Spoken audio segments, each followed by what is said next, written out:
Hello and welcome. This is James Blanchard Cisneros at your service. Today I'll be reading the May 26th Daily Inspirational Message. The condensed version, it's 2 paragraphs long. Then I'll center myself, say a little prayer, and then make a couple comments on the message. And if you find the message of use, please be so kind as to like the video. Thank you for that. Here we go. The title, Awakening in Your Father's Arms. Paragraph 1. Imagine no longer feeling punished by the past or being burdened by the future. Imagine every moment being transformed into a holy instant, one that thaws time into eternity. Imagine truly believing that in each and every moment, God has your best interests in mind. Imagine placing your full trust in God instead of the fairy tales that the ego's world would insist you stress and worry about. What do you truly have to lose by doing so?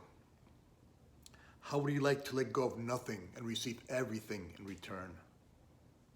How would you like to leave all the stresses and worries that you have invested so much of your time and energy in, and in their place receive the peace and joy of God? How would you like to end the nightmare of judgment, anger, resentment, and hate, and gently wake up safe in your Father's arms? Paragraph 2. Being judgmental, angry, or fearful does not make us bad or weak. They are simply signs of a mind that is asleep to its true loving nature.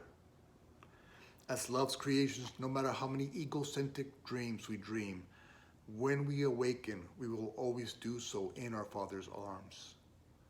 Feel the deep love you have for your children. Then multiply this love by infinity and eternity. That is the love God has for you, His child and creation. Before God's eyes, you're not broken, lost, or condemned.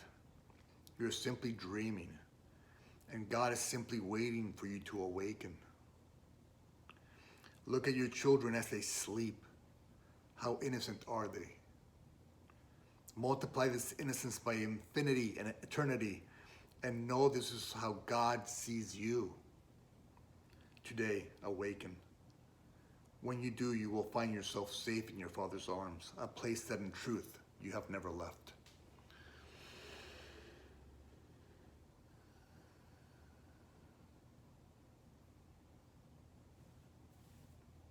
All right, awaken in your Father's arms. All right, today I'm going to make 5 points that I trust will assist both of us in implementing this daily inspiration. Okay, first, remember that God is love in all. So God always has your back. And so no matter how challenging or dark the times may be, or the experience you may be having, just pause for a second and remind yourself, okay, God is love in all. Therefore, perfect love must have my back as His creation, because God created me to be this loving light in this world. And so if He created me to be that loving light, then obviously He's got my back. And so this moment has to be in some way, shape, or form being experienced and used by me to remember who I truly am, so that I can offer that what I truly am to my brothers and sisters. And so in point number 1, remind yourself, God has my back.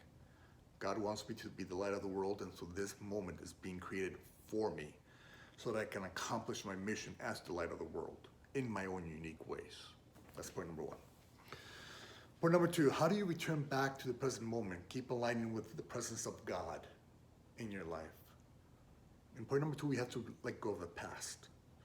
The ego would always have us judge our past, so judge what people think, say, and do because it's somehow not correct, or not wise, or not whatever enough. And so the ego attaches you to the past through its judgment-centered, fear-based programming. And so you let go of the past by aligning with who you truly are. You let go of your judgments by aligning with the love that you are, which is in this case through forgiveness. You let go of the condemnation through compassion. You let go of the resentment and that hate by being more understanding. and aligning with your loving nature and offering only that to your brothers and sisters. So point number 2 is how we release the past. We remember to practice forgiveness, and that helps us let go of the past. And point number 3 is, okay, we release the past through forgiveness, through compassion, through understanding. Then we now have to let go of the future. How do we let go of the future? How do we let go of our doubts and fears and worries and stresses? We simply, whenever the ego says stress out, you stop the mindset, you stop investing into the darkness, into the delusion, the ego's delusions, and you offer your future to Source. And you say, God, I now offer you all my doubts, all my fears, all my worries. I give them all to you. And when I do, the state of peace results. The state of peace, being an expression of love, aligns me with the present moment, with what you want me to do in this world, in this moment, in this precious, holy instant in time.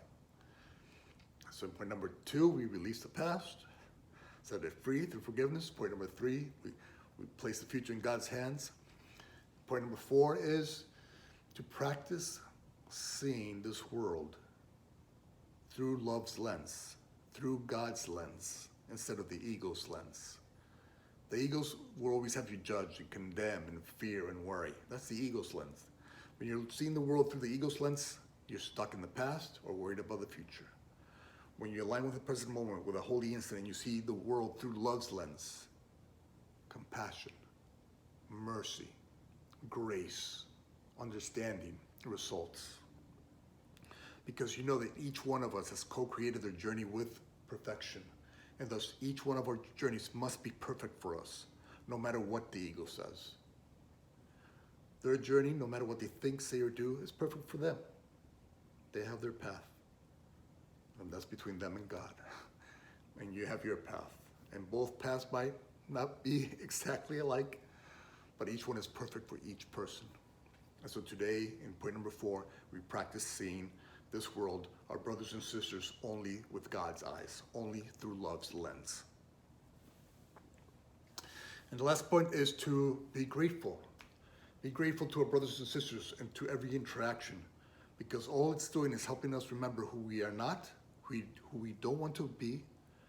We don't want to add darkness to the darkness. We're not here for that. We're here to add light to the darkness. We're here to help our brothers and sisters who are stuck in the darkness of their judgments and fears. Let them see that there's a better way of interacting with the present moment. And they can do that.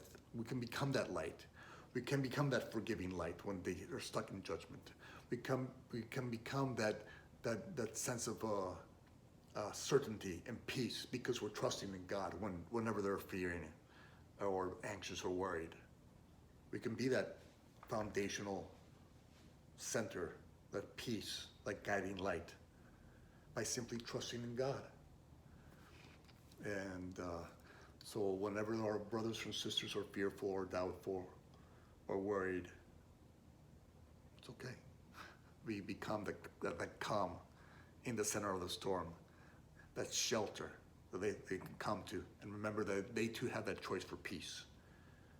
They too can trust God instead of their worries. They too can align with the light in them instead of the delusions of the ego's fantasies and fairy tales and lies and deceptions. And so that's point number 5. Let us be grateful to everybody involved in our days and all our interactions, because they're helping us remember who we truly want to be. We want to be at one with Source.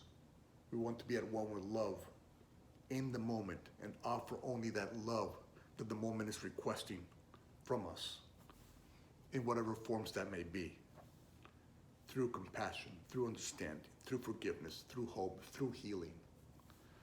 That's our function. That's the light of the world. That's who God created us to be, and that's who we're going to practice being today.